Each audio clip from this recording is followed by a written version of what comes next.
öten çağanı görsen, şonun gözünün önüne öz oğlunu kucağına alama.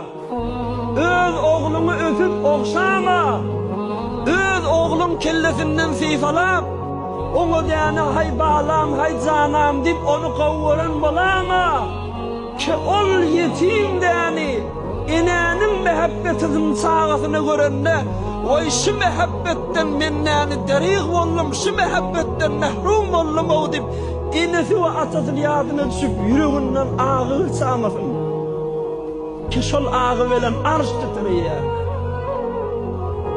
Mede bu sefer ruhi ferzendi hiç. Yetim oğlanın gözünün önüne, oğlunu diyeni tezece evin maş giydirip, ayet bayramına, toyununa diyeni, ona hoş gün köküdüp, yetimin diyeni, kemçilik ihsasını yine direldi amağım.